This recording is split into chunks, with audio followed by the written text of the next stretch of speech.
देश में कोरोना संक्रमितों की संख्या लगातार बढ़ती जा रही है। 1000 से ज्यादा लोग अपनी जान गंवा चुके हैं और ये सिलसिला लगातार जारी है। इस बीच चीन से एक और वायरस ने भारत में दस्तक दे दी है। ये वायरस इंसानों की नहीं, जानवरों की जान ले रहा है। इस बीमारी का नाम है अफ्रीकन स्वाइन फ्लू और इससे अब तक 2500 सुअरों की मौत हो चुकी है। असम सरकार के पशुपालन और पशु चिकित्सा मंत्री अतुल बोरा ने एक प्रेस कॉन्फ्रेंस में बताया कि राज्य में अफ्रीकी स्वाइन फ्लू के मामले सामने आए हैं। अब तक राज्य में 7 जिलों की 306 गांवों में ये बीमारी फैली है और इससे 2500 सुअरों की मौत हो चुकी है। उन्होंने ये भी बताया कि राष्ट्रीय उच्च सुरक्षा पशु रोग संस्थान ने अफ्रीकी स्वाइन फ्लू की पुष्टि की है। देश में पहली बार इस बीमारी ने दस्तक दी है। ये संक्रमण इतना खतरनाक है कि इससे संक्रमित सुअरों का मृत्यु दर 100% है।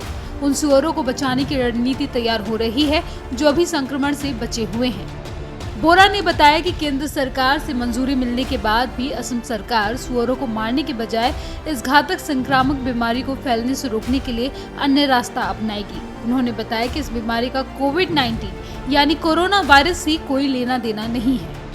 बोरा का कहना है कि अफ्रीकन स्वाइन फ्लू सुअर के मांस, सलाइवा, खून और टिश्यू के जरिए फैलता है, इसलिए असम सरकार सुअरों का परिवहन रोकेगी।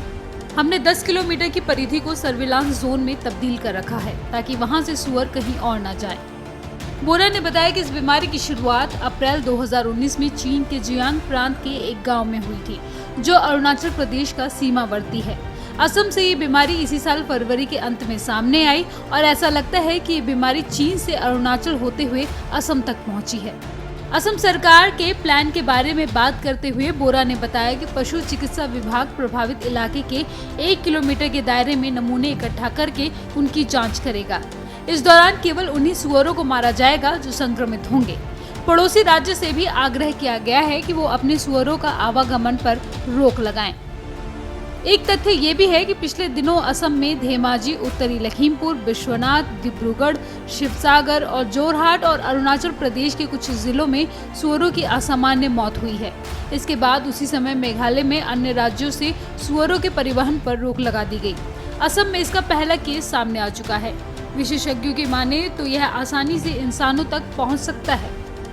चीन में ये प्रकोप पहले से ही चल रहा है, जिस कारण वहां के करीब 40% सुअरों का सफाया हो चुका है।